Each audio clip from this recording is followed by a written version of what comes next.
MPC BiPC విద్యార్థులకి ఒక వరం CA CMA కోర్సులు. CA CMA చదివే విద్యార్థుల్లో 40% మంది ఎంపీసీ మరియు బైపీసీ విద్యార్థులే. Master minds.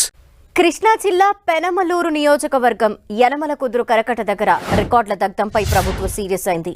మైనింగ్ శాఖ రికార్డుని దగ్ధం చేసిన వారిని వదిలిపెట్టే ప్రసక్తే లేదన్నారు మంత్రి కొల్లు రవీంద్ర.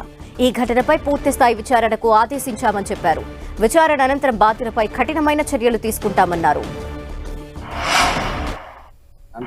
ఆల్రెడీ ఉదయమే కన్సర్న్ డిపార్ట్మెంట్ అధికారులందరూ కూడా ఆదేశించడం జరిగింది. ఇమ్మీడియట్ గా దాని మీద పూర్తి స్థాయిలో ఎంక్వైరీ చేసి మరి దాని మీద ఎవరైతే దాంట్లో ఇన్వాల్వ్ అయినారో దాని మీద కఠినంగా చర్యలు తీసుకోవడం జరుగుతుంది. ఎందుకంటే ఇది గత ప్రభుత్వంలో మేము ముందు నుంచి చెప్తా ఉన్నాం, అంతా అస్తవ్యస్తం చేశారు. ఇవాళ ఈ కప్పిపుచ్చుకోవడానికి రకరకాల ఎత్తుగలు చేస్తా ఉన్నారు. ఇందులో అధికారులు కూడా ఇన్వాల్వ్ అయి ఉన్నారు కొంతమంది, అది కూడా తెలుస్తూ ఉంది. ఖచ్చితంగా అందరూ కూడా దీంట్లో భాగస్వాములైన ప్రతి ఒక్కరు కూడా వదిలే సమస్య లేదు. మైనింగ్ శాఖ రికార్డుల దగ్ధానికి సంబంధించిన డీటెయిల్స్ మా ప్రతినిధి తిరుమలరావుని అడిగి తెలుసుకుందాం. తిరుమలరావు, వారిని గుర్తించారా? అసలు ఎందుకు అక్కడ ఆ రికార్డ్స్ అన్నింటినీ కాల్చివేయడం జరిగింది? వీటిపై ఏం చెప్తున్నారు?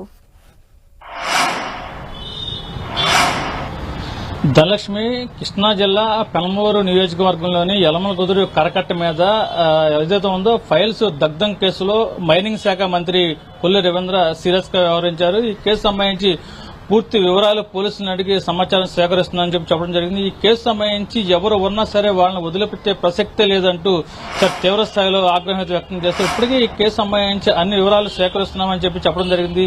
ఈ కేసులో సంబంధించి కొంతమంది అధికారుల పాత్ర కూడా ఉందని చెప్పేసి తెలుస్తుంది. ఆ అధికారులు ఎవరనేది కూడా త్వరలో తెలుసుకుంటామని చెప్పేసి చెప్తున్నారు. అసలు ఈ సమయంలో ఆ ఫైల్స్ ను అక్కడికి ఎందుకు తీసుకొచ్చి దగ్ధం చేస్తారనే కోణంలో అయితే పోలీసులు పూర్తి స్థాయిలో విచారిస్తున్నారు. ఆ విచారణ కూడా కొనసాగుతుందని చెప్పేసి మైనింగ్ శాఖ మంత్రి కొల్లు రవీంద్ర చెప్పడం జరుగుతుంది. ఈ కేసుకు సంబంధించి ఇప్పటికే గత రాత్రి నుంచి ఫైల్స్ దగ్ధం చేసిన సంబంధించిన ఘటనా స్థలంలో పోలీసు భారీ బందోబస్తు ఏర్పాటు చేయడం జరిగింది. అయితే ఈ ఫైల్స్ ఇక్కడే దగ్ధం చేశారా, మరి ఇతర ప్రాంతాల్లో ఏమన్నా దగ్ధం చేస్తారనే కోణంలో ఇంటెలిజెన్స్ వర్గాలు కూడా పూర్తి స్థాయిలో స్వీకరిస్తున్నారు. ఆ కరకట్ట ప్రాంతంలోని కొంతవేళ దూరంలో పోలీసులు కూడా తమ గాలింపు చర్యలు అయితే చేపట్టడం జరిగింది. అదేవిధంగా వీళ్ళు ఇక్కడ దగ్ధం చేసి స్థానికులు వచ్చి ఈ ఎవరు మీరని ప్రశ్నించడంతో కారు వేసుకుని ముందుకు వెళ్లిపోవడం జరిగింది. ఎంత దూరం వెళ్లారు, ఎక్కడి దాకా వెళ్లారని చెప్పేసి ఇంటెలిజెన్స్ వర్గాలు అయితే పూర్తి స్థాయిలో సమాచారాన్ని స్వీకరిస్తున్నారు. ఈ ఘటన సంబంధించి స్థలంలో స్థానికులు ఇచ్చిన సమాచారంతో పోలీసులు కేసు నమోదు చేసి దర్యాప్తు చేస్తున్నారు.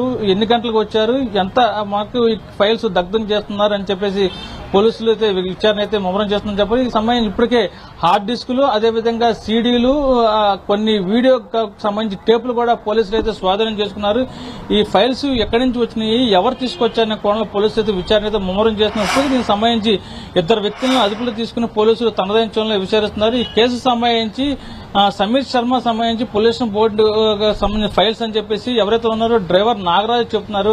నాగరాజు చెప్పిన మాటలు ఎంతవరకు వాస్తవం అనే కోణంలో పోలీసులు విచారిస్తున్నారు. ఇప్పటికే దీనికి సంబంధించిన సంఘటనా స్థలానికి జిల్లా కలెక్టర్, అదేవిధంగా కృష్ణా జిల్లా ఎస్పీ పూర్తి స్థాయిలో వచ్చి విచారణ చేసి అదే సంఘటన స్థలాన్ని కూడా సీన్ ఆఫ్ ఎఫెన్స్ కూడా వచ్చి పూర్తిగా పరిశీలించారు. ఏదన్నా ఫైల్స్ ఇంకా దీంట్లో మిస్ అయినాయా, ఇంకేమన్నా దగ్ధంలో ఇంకా ఉన్నాయని చెప్పేసి పోలీసులతో మిగిలిన కాలిపోయిన ప్రాంతంలో కూడా పోలీసులు కొంచెం క్లూస్ అయితే తీసుకోవడం జరిగింది. అయితే అక్కడ పూర్తిగా పోలీసుల బందోబస్తు అయితే ఆ సంఘటన స్థలంలో అయితే ఉంది. ఏదేమైనప్పటికీ ఈ కేసు సంబంధించి ప్రభుత్వ అధికారులు, ప్రభుత్వం కూడా చాలా సీరియస్ గా వ్యవహరిస్తున్నారు. ఇప్పటికి ఇద్దరు అదుపులో తీసుకున్నారు.